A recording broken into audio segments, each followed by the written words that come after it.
터가 무너지면 의인이 무엇을 하랴.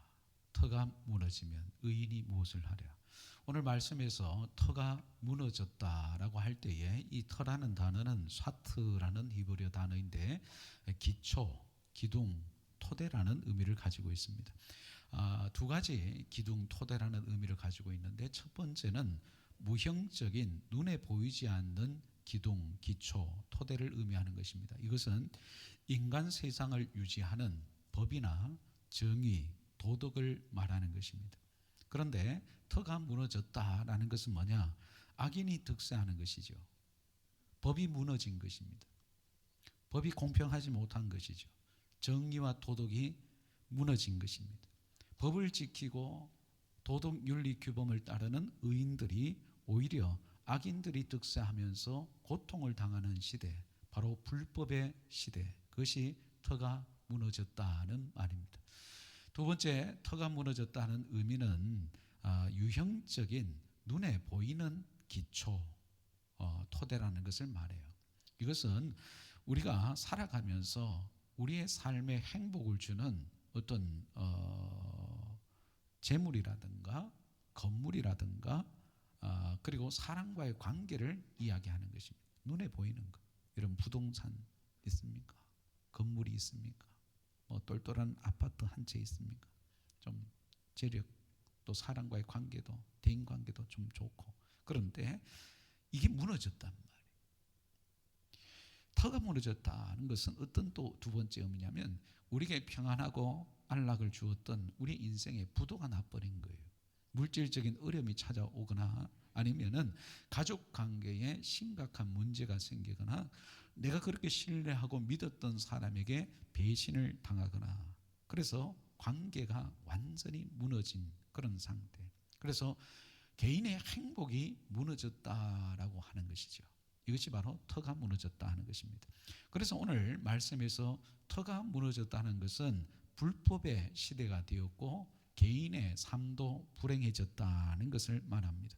그러면 오늘 시편 11편은 누가 지은 시인가? 1절 앞에 보면 표제어가 파란 글씨로 되어 있습니다. 다윗의 시, 인도자를 따라 부르는 노래. 시편 11편을 지은 사람은 다윗입니다. 다윗은 어떤 상황에서 시편 11편을 지었느냐? 사울에게 쫓김을 당할 그때였습니다. 사울 왕이 공포 정치를 시행을 하게 됩니다. 의인들을 잡아다 죽입니다. 죄 없는 사람의 피를 흘리게 됩니다. 많은 사람들이 고통을 당하죠. 온 나라가 이 사울 왕의 공포 정치 때문에 정말 죄 없는 사람이 죽음을 당하게 됩니다. 터가 무너진 것이죠. 법이 무너졌습니다. 공의와 도덕이 무너진 시대였습니다. 다윗도 사울을 피해서 광야로 도망을 쳐야만 했습니다. 다윗도 참 평안한 가정을 이루었습니다. 그러나 도망자 신세가 되었어요. 사랑 아내를 두고 도망을 가야 합니다. 그리고 자기도 명성이 올라가고 있습니다. 사회적인 지위가 있었어요. 명예도 안전도 가정도 다윗은 다 내팽개치고 도망을 쳐야 했습니다. 광야로 도망을 쳤습니다. 광야는 하루하루 버티기가 생존하기가 어려운 곳 아니겠습니까? 여기 광야로 도망을 갔지만 사울은 여전히 다윗을 죽이려고 혈안이 되어 있습니다. 군대를 보냅니다. 참 위기의 상황입니다. 그러니까 지금 다윗이 시편 11편을 지을 때도 사울 왕의 공포 정치로 참 악인이 득세합니다. 의인들이 고통받습니다. 법이 무너졌습니다. 국가의 질서가 무너졌고 다윗 개인의 삶에도 안락했던 삶의 터전을 떠나야만 하는 광야로 들어가야 하는 참 비극적인 불행이 찾아왔습니다. 이런 상황에서 지은 시가 시편 11편입니다. 다윗이 오늘 무엇이라고 말합니까? 그런 시대 속에서 다윗이 터가 무너지면 의인이 무엇을 하랴. 자, 그러면 오늘날 우리 시대는 어떠할까요? 한국 사회에 터가 무너져 가고 있습니다. 여러분, 법이 공정하다고 생각합니까? 법은 그 어떤 권력자이든 아니면 평범한 우리 소시민에게든 법은 공정하다 여러분 생각되어지십니까? 법은 공정하지 않습니다. 정치 진영이나 세대와 젠더 갈등 그리고 지역 간의 갈등은 이제 혐오의 단계를 넘어서서 극단의 대립 상황으로 치닫고 있습니다. 경제적인 불안감, 더 심각한 상황입니다. 경제적인 불안감에 대해서는 뉴스 보도를 참조하시기를 바랍니다. 말하지 않겠습니다. 역설적이게도 AI 기술이 발달할수록 인공지능 로봇이 발전할수록 사람들의 일자리는 줄어들고 있습니다. 아주 역설적인 것이죠. 신앙의 자유 그리고 표현의 자유가 더 위협받는 시대를 살아가고 있습니다. 한국 사회의 터가 무너졌습니다. 한국 교회의 터도 심각한 위기에 봉착해 있습니다. 오랜 세월 한국 교회는 마이너스 성장을 벗어나지 못하고 있습니다. 지역 불균형의 문제 그리고 저출산과 초고령화의 그런 문제와 맞닥뜨려져서 한국 교회는 세속화의 물결이나 영적 침체의 문제로 교회들마다 힘겨운 싸움을 싸워가고 있습니다. 한국 교회의 그 안전했던 부흥의 그 시대도 이미 기울어진 지 오래입니다. 국제사회의 국제법이라는 터도 붕괴 위험 직전에 와 있습니다. 우리 인류는 1차, 2차 세계대전이 1900년도에 있었죠. 1945년 일본의 패망으로 2차 세계대전은 막을 내렸습니다. 독일도 패망하고 일본도 패망했습니다. 그런데 지금 2026년 2차 세계대전이 끝난 지 이제 80년이 지나면서 유엔이라는 국제연합의 국제법도 더 이상 지속될 수 없는 붕괴 위험에 와 있습니다.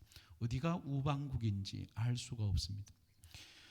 1, 2차 세계대전 이후에 80년 동안 세계대전과 같은 전쟁은 없습니다. 그 상간에 한국전쟁이나 베트남 올남전, 이라크 1, 2차 걸프전이죠. 그런 전쟁은 있었고 지금도 러우 전쟁은 일어나고 있습니다. 그리고 이스라엘 하마스 전쟁도 아직도 여전히 휴전 상태라고 하지만 교착 상태에 있는 것으로 저는 알고 있습니다. 그러니까 2차 세계대전이 끝난 지 80년이 지나면서 지금 전 세계적으로는 3차 세계대전을 우려하는 목소리도 여기저기에서 터져나오고 있는 상황입니다. 왜냐하면 지금 미국과 중국이 여전히 대립을 하고 있기 때문입니다. 러우 지역에 그리고 중동 지역에 지금 분쟁은 일어나지 않고 있습니다만 위기의 상황에 직면해 있는 그린란드라든가 대만 지역입니다. 자국 우선주의에 빠져서 지금 유엔의 국제법도 아무 힘을 쓰지 못하고 있습니다. 관세 전쟁이죠. 쩐의 전쟁이라고 합니다. 이제는 우주 전쟁, 어느 나라가 더 우주를 빨리 개발할 것인가. 그리고 영토 분쟁. 결국은 이런 전 세계적으로 강대국인 미국, 러시아, 그리고 중국 이런 대국들이 이런 소모전을 왜 할까요? 국제적인 갈등이 왜 일어날까요? 결국은 AI를 지배하려고 한다는 것으로 저는 그렇게 알고 있어요. 결국은 반도체라든가 전기라든가 이것을 앞으로 미래 사회를 결정할 AI라는 인공지능도 여러분 전기 소모가 어마어마합니다. 반도체를 만들어낸단 말이에요. 그러니까 미래를 지배하려면 어떻게 AI나 반도체나 전기를 확보할 수 있을 것인가. 그래서 그린란드 지역이 핫 이슈로 떠오르는 것은 지구온난화 문제 때문에 북해가 녹아들고 있습니다. 그린란드 지역에도 이제 배들이 쉽게 왕래할 수가 있단 말이죠. 이런 상황에서 정말 국제사회도 그렇고 우리 한국 사회도 그렇고 저는 터가 무너진 지 오래였다 생각하고 이제는 급속도로 무너져가고 있는 그 시대를 마주하고 있다 생각합니다. 오늘 참 예배 들어오는 우리 성도들에게 참 말씀에 위로를 주려고 하는 것이지 저는 결코 불안감을 여러분들에게 조성하려는 것이 전혀 아닙니다. 현실은 현실로 내다봐야 합니다. 우리가 그냥 귀를 닫고 눈을 가린다고 해서 지금 전 세계적으로 한국 사회에서 일어나고 있는 일들이 일어나지 않을까요? 일어나고 있습니다. 터는 지금 무너졌고 무너져 가고 있습니다. 더 급속도로 무너져 가고 있습니다. 저는 여러분들에게 불안감을 조성하기 위해서 말씀 증거하는 것이 아닙니다. 현실이 매우 불안정하고 미래가 불확실한 시대에 우리 성도들이 믿음의 눈이 열리기를 주의 이름으로 축원합니다. 세상의 불안에 두려워하지 마시고 하나님의 말씀에서 확신을 가지기를 주의 이름으로 축원합니다. 현실이 막막할수록, 미래가 불안할수록, 세월이 지날수록, 여러분 건강에 자신이 없어져 갈수록, 재정 상황이 정말 좋지 못할수록, 여러분 성도는 그 신앙을 말씀의 뿌리를 내려야 어떤 상황에서도 흔들리지 않습니다. 여러분들의 신앙을 하나님의 불변하시는 성경 말씀의 뿌리를 내려야 정말 터가 무너져 가고 있는 이 세상 속에서도 흔들리지 않을 수 있고 마음 중심을 지킬 수 있는 것입니다. 되는 대로 사는 것이 아니라 사는 대로 되어지는 역사가 일어날 줄 믿습니다.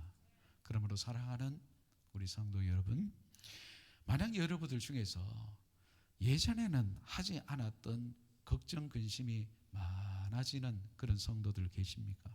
자꾸 불안해지고 답답해지고 기도가 깊어져야 되는데 한숨이 깊어져 가고 있습니까? 기도가 깊어져야 되는데 한숨만 깊어지는 거예요. 그 이유가 뭐냐? 하나님을 향한 믿음이 예전만 못하기 때문에 그래요. 무엇을 먹을까? 무엇을 마실까? 어디에 살까? 어디에 살까? 내 자녀는 어떻게 될까? 건강이 예전과 같지 않는데 더 심각해지면 어떻게 하나? 이런 생각과 염려에 계속 빠져 있으면 기도가 안 됩니다. 기도가 막히면 믿음이 약해집니다. 믿음이 약해지면 우리 인생에 찾아오는 그 어떤 어려운 문제도 해결할 힘이 없어요. 사랑하는 여러분, 여러분 하루라도 하나님이 나에게 어떤 분이신지, 하나님이 얼마나 신실하시고 여러분들을 얼마나 사랑하시는지, 하나님이 여러분들에게 얼마나 좋으신 아버지가 되시는지, 그리고 여러분들 하나님의 자녀된 권세가 얼마나 크고 여러분들이 기도하는 그 기도의 능력이 얼마나 놀라운지 여러분들 깨달아 아십니까? 이것을 모르면 세월만 자꾸 지나가는 거예요. 세월만 자꾸 지나가는 거예요. 어제도 똑같고 오늘도 똑같고 바뀌는 건 없어요. 더 심각해져요. 영적으로 심각해지고 더 약해질 뿐이에요. 터가 무너지는 세상에서 우리 성도들의 믿음의 눈이 열리기를 다시 한 번 더 축원합니다. 하나님 외에는 그 어떤 것도 우리에게 안전을 보장해 주지 않습니다. 여러분들의 손에 있는 것, 손에 잡히는 것, 눈에 보이는 것, 여러분 지금 터가 무너져 가고 있다는 거예요.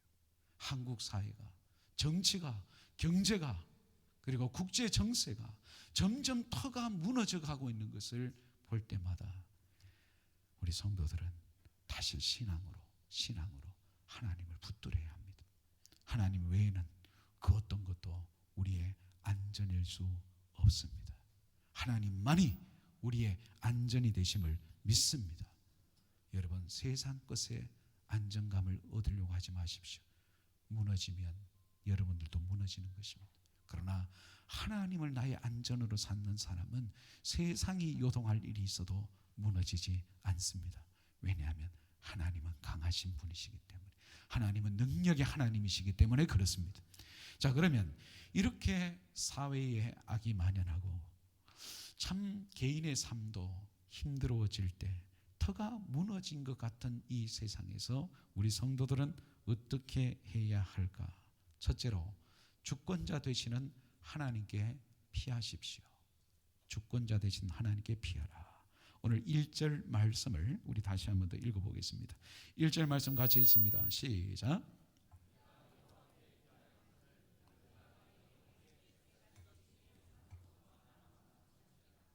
자, 다윗은 나는 하나님께 피하였다 그렇게 말합니다. 여기서 피한다는 말의 의미를 기억하면 좋겠어요. 목숨이 굉장히 위험한 그 촌각을 다투는 상황에서 급하게 도움을 얻기 위해서 안전한 곳으로 피신을 간다. 그래서 피한다는 말은 위급한 상황이에요. 터가 무너진 상황이에요. 지금 다윗은 사울을 피해서 광야로 숨어 들어갔다 했잖아요. 광야, 그 사막으로 생존하기 어려운 땅에서 물을 얻기 어려운 거기서 하나님께로 피했다라고 이야기를 하고 있습니다. 그래서 이 피한다는 단어에서는 안전이라는 의미를 가지고 있어요. 안전한 것으로 피한다. 다윗에게 안전은 무엇이었어요? 하나님이었어요. 하나님께로 피했다. 그런데 다윗의 주변 사람들은 산으로 도망을 쳐라라고 이야기를 하는데, 이 산이라는 것은 눈에 보이는 것이죠. 그런데 이 산이 의미하는 것은 뭐냐면 도움이 될 만한 사람에게 피하십시오. 그리고 안전한 외국으로 망명을 떠나십시오. 그렇게 주변 사람들을 이야기합니다. 그런데 다윗은 이렇게 이야기하는 것이죠. 나는 하나님께 피했는데 왜 너희들은 나보고 산으로 도망을 가라 하느냐. 그래서 1절 말씀을 보면 완벽한 대조가 나타나는데, 자, 하나님과 산이라는 단어가 대조를 이루고 피한다는 말과 도망을 한다는 말이 대조를 이룹니다. 여러분, 인생에 터가 무너진 것 같습니까? 여러분 참 걱정 없이 살았어요. 이거는 염려거리도 아니었어요. 그런데 세월이 지나가면서 자꾸 걱정할 일이 쌓입니다. 전에는 이걸 걱정해 본 적도 없는데 나이가 들어가면서 생애 전환기를 맞으면서 또 이제 건강검진도 이제 가야 되는데, 아이고 왠지 마음도 불안해지고, 내 통장에 잔액을 보니까 내 몸무게는 안 주는데 왜 통장은 자꾸 돈이 주나. 너희들은 주식 뭐 대박을 쳤다 그러는데 나는 왜 이래 안 되나. 희한하게 내만 땅 사면 거기는 땅값이 떨어지고, 남이 땅을 사면은 거기는 땅값이 오르고, 하여튼 희한하다. 혹시 그런 분 있으세요? 자꾸 이제 나이가 들면서 여러분 환경이 바뀌면서 예전에는 걱정해 본 적도 없는 일들이 자꾸 걱정이 몰려와요. 불안해져요. 사는 게 피곤해져요. 우울해져요. 심각해져요. 터가 무너진 것 같아요. 그때 여러분 누구를 여러분의 피난처로 삼고 있습니까? 여기서 여러분들의 신앙이 드러나는 거예요. 평소에 참 믿음이 좋은 것 같고 하나님께 예배를 잘 드리고 그러는데 터가 무너진 것 같이 내 삶의 기초가 무너진 것 같아요. 자꾸 흔들리는 그런 상황들이 와요. 국제적인 정세도 어려워지고 국가적인 참 어려운 상황들도 몰려오고, 이런 상황에 있을 때에 여러분 다윗을 기억하십시오. 다윗은 하나님께 피하였다 그렇게 말하고 있어요. 그러면 다윗이 피했던 하나님은 어떤 하나님이냐? 4절 말씀을 같이 한번 보실까요? 4절 말씀을 같이 읽습니다. 시작.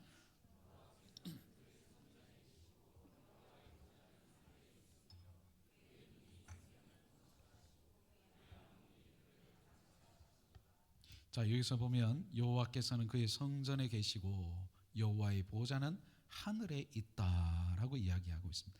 하나님의 보좌는 하늘에 있으며, 요 구절을 여러분 깊이 들여다보십시오.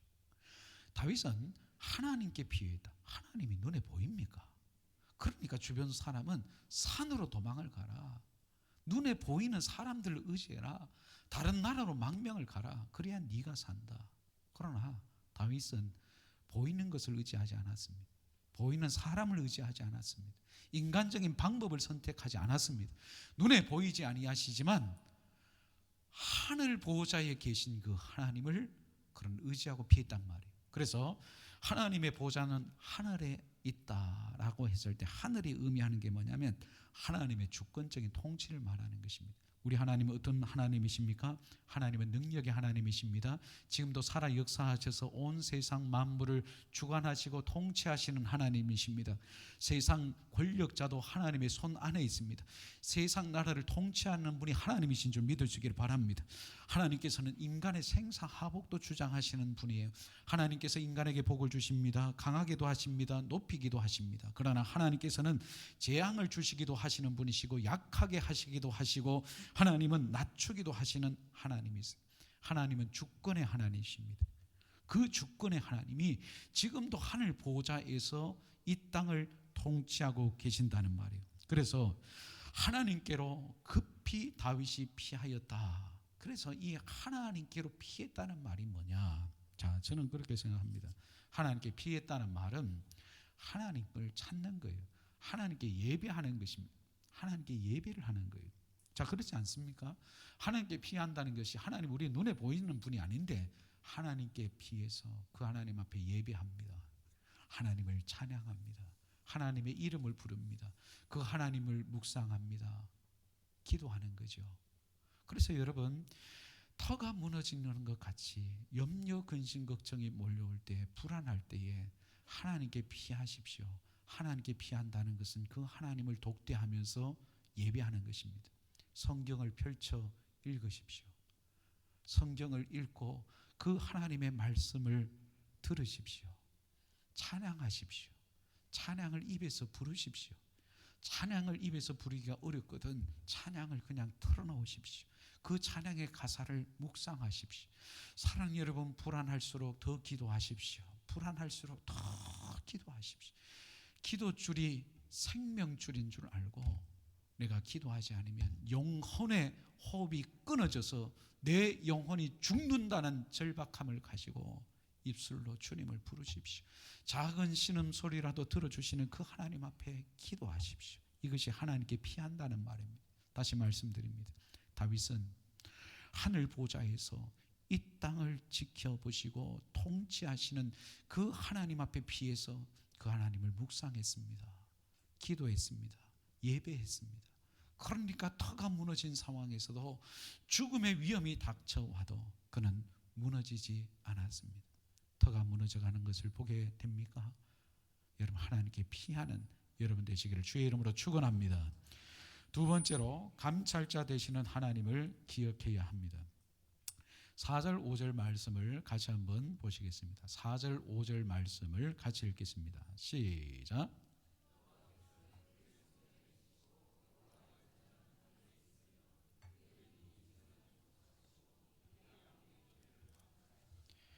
여호와는 의인을 감찰하시고 악인과 폭력을 좋아하는 자를 마음에 미워하시는도다. 자, 여기서 보면 4절 뒤에 그의 눈이 인생을 통촉하신다 그랬습니다. 여기서 이 통촉하다는 말은 은밀한 것까지 다 지켜보신다는 말입니다. 하나님이 은밀한 것까지 다 지켜보세요. 이게 바로 하나님의 눈이 인생을 통촉하신다는 말의 의미입니다. 그러니까 하나님이 지금 여러분들이 참 힘들고 어려워도 나는 하나님의 자녀입니다. 평생 하나님만 섬기고 하나님만 예배한 사람입니다. 내가 인생에 문제가 와도 참 이게 세상에 난리의 소문이 있어도 나는 하나님께 피합니다. 하나님께 믿음을 정하고 믿음으로 살아갑니다. 그런 여러분들의 마음, 그리고 마음 중심, 여러분들의 행위, 결정, 하나님께서 은밀한 중에 다 지켜보고 있단 말이에요. 이렇게 힘들고 어려울 때 성도답게 사는지, 믿음으로 사는지, 하나님을 찾고 있는지, 아니면 세상 따라 살아가고 있는지, 참 하나님을 원망하고 불평하고 기도 한마디 못하고 살아가는지 하나님이 다 지켜보고 있단 말이에요. 그런데 놀랍게도 그의 눈이 인생을 통촉하신다는 말은 하나님이 악인도 다 지켜본단 말이에요. 안 보는 거죠. 하나님이 없으신 것 같죠. 자기 마음대로 하면 될 것 같죠. 법 위에 자기가 있는 것 같죠. 하나님이 그의 눈으로 인생을 다 지켜본단 말이에요. 그래서 하나님의 눈이 의인이나 악인이나 그 마음 중심, 행위, 양심, 숨은 생각 다 하나님께서 지켜보시더라. 다윗은 그것을 알았어요. 그리고 두 번째로 그의 안목이 그들을 감찰하시도다. 또 5절에 여호와는 의인을 감찰하신다. 여기서 이 감찰하신다는 뜻을 여러분 기억하면 좋겠어요. 이 감찰한다는 것이 무슨 감시한다 그 뜻보다도 불로 연단한다, 시험해본다, 테스트해보는 거예요. 이게 무슨 의미냐? 다윗은 알았어요. 내가 정말 사울을 죽일 수 있는 두 번의 기회가 있었잖아요. 사울을 죽일 수 있는 두 번의 기회가 있었지만 다윗은 사울을 죽이지 않습니다. 여호와께서 기름 부으신 그 왕을 내가 어떻게 죽일 수 있냐? 왕의 옷자락만 베어도 자신의 양심이 살아있었어. 왜 그럴까? 하나님이 다 지켜보고 있다. 그러면 하나님이 정말 내가 어떻게 사는지 하나님이 다 감찰하신다.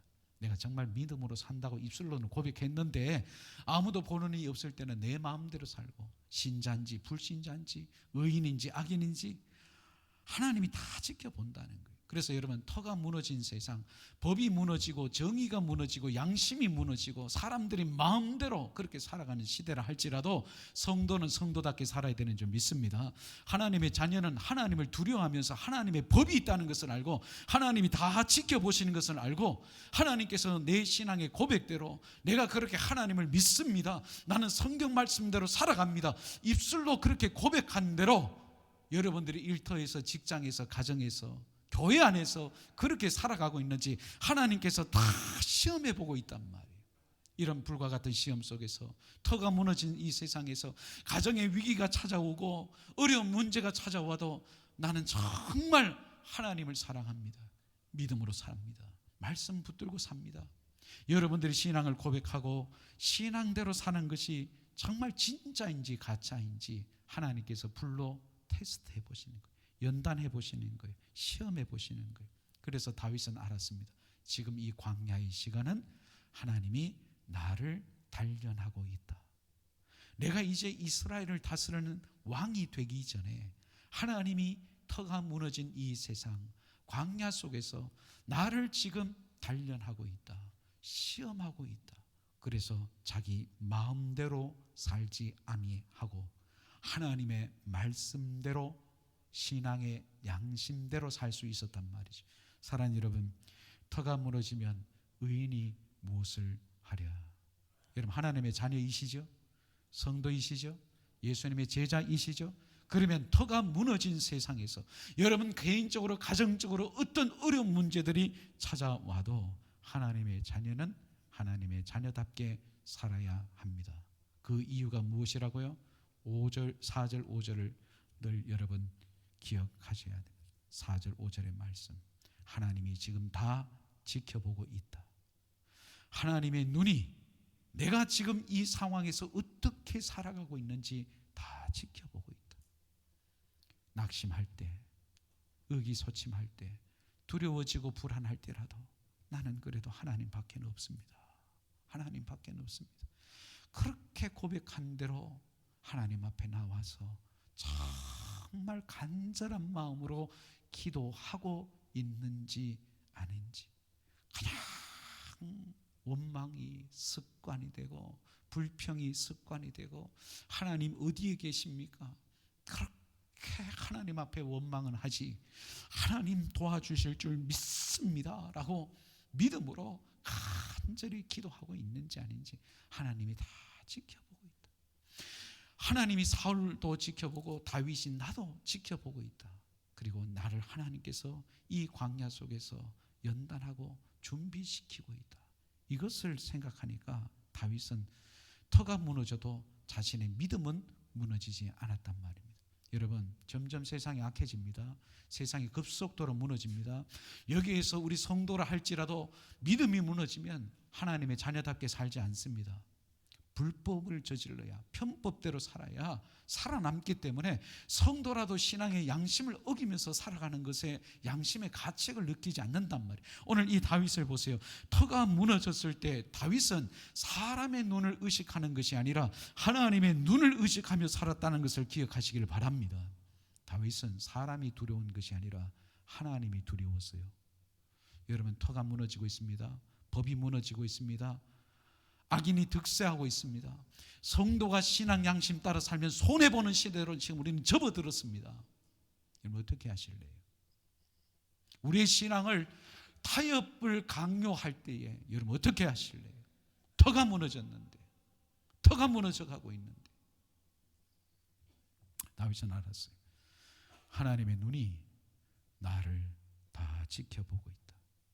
은밀히 보시는 하나님이 은밀한 중에 내가 어떻게 살아가는지, 그 하나님께 피해서 그 하나님의 이름을 부르고 눈물로 기도하고 하나님의 말씀 붙들고 몸부림을 치고 있는지, 아니면 될 대로 되라는 식으로 그냥 예배가 습관이 되고 차지도 덥지도 않는 미지근한 신앙의 현실에 타협하고 적당히 믿음 생활하는 그런 모습인지 하나님이 다 지켜보고 있다.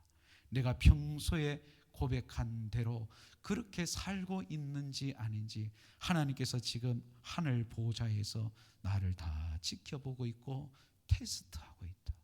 나를 테스트하고 있다. 다윗은 그것을 알았기 때문에 터가 무너져도 자신은 무너지지 않을 수 있었습니다. 사랑하는 여러분, 터가 무너진 것 같은 이 세상에서 이런 개인적인 인생의 위기가, 가정의 위기가 찾아올 때라도 하나님을 의식하는 여러분 되시기를 바랍니다. 하나님의 눈을 주목하시기를 바랍니다. 하나님은 그의 눈으로 인생을 통촉하시고 그의 안목이 그들을 감찰하시도다.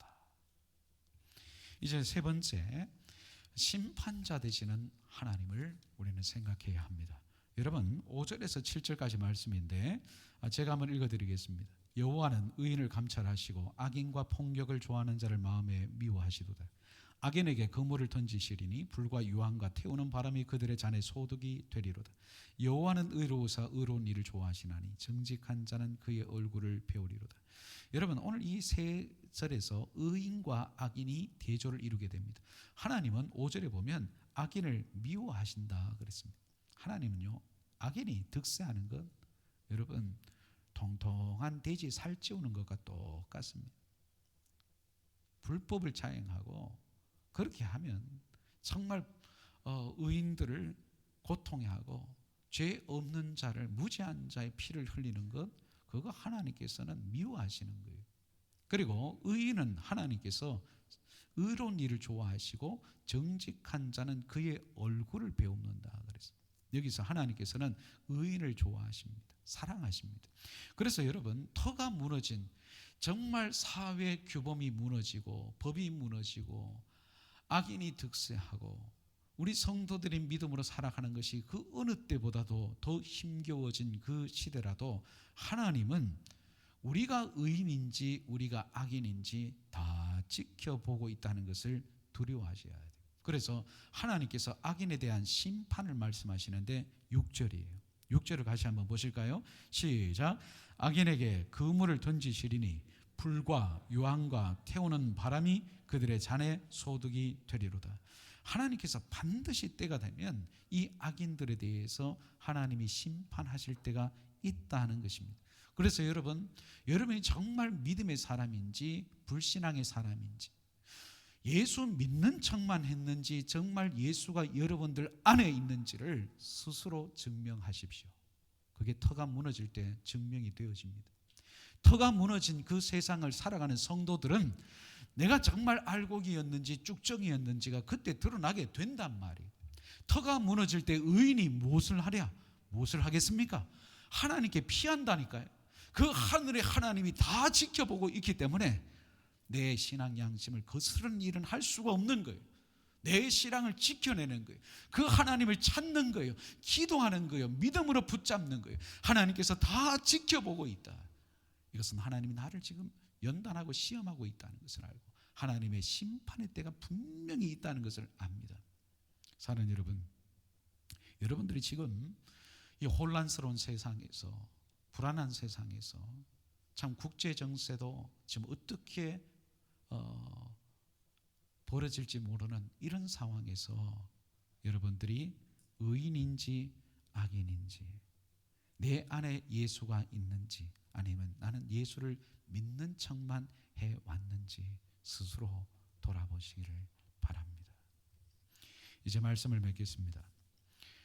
터가 무너지면 의인이 무엇을 하랴? 터가 무너지면 의인이 무엇을 하랴? 그런데 오늘 이 3절 말씀에 4라는 숫자가 하나 있어요. 이제 결론으로 말씀을 드립니다. 여러분 3절에 터가 무너지면 의인이 무엇을 하라는 말씀 앞에 4라는 숫자가 있는데 밑에 나눠줄을 보면 터가 무너졌으니 의인의 행한 것이 무엇인고 라고 다윗은 그렇게도 이야기할 수 있다는 거죠. 자, 그러니까 터가 무너진 세상 우리는 이미 살고 있어요. 이러한 때에 의인이 행한 것이 뭐냐? 오늘 세 가지 말씀을 꼭 기억하세요. 주권자 하나님 앞에 피하십시오. 우리의 안전은 하나님밖에 없습니다. 힘들고 어려울수록 성경을 읽으십시오. 한 구절의 말씀이라도 여러분 마음에 새기시고 그 말씀을 암송하시고 그 말씀대로 이루시는 하나님을 만나시기를 축원합니다. 여러분 입술에 원망 불평 사라지고 악인의 득세를 여러분 불평하지 말고 그들은 들의 풀과 같이 다 배임을 받을 때가 올 것입니다. 하나님 앞에 기도하십시오. 기도를 하나님을 붙드십시오. 그리고 하나님께서 나를 감찰하신다는 것을 늘 잊어버리지 마십시오. 내가 이렇게 고백한 대로 결단한 대로 내 신앙을 고백한 대로 내가 어려운 상황에서 그 믿음대로 사는지 아니 사는지 하나님의 눈이 다 지켜보고 있습니다. 하나님의 공의로운 심판은 반드시 이루어질 때가 있습니다. 그 하나님의 공의의 칼날이 나에게로 향하지 않도록 늘 하나님 앞에 머무르십시오. 정직한 자는 하나님의 얼굴을 배웁는다 했습니다. 그러므로 저와 여러분들이 터가 무너진 세상에서 내가 남긴 신앙의 발자취가 무엇인가, 나는 어떻게 살았는가, 주님께서 다 평가하실 때가 있다는 것을 기억하고 하루하루 믿음으로 살아가기를 주의 이름으로 축원합니다. 기도하겠습니다.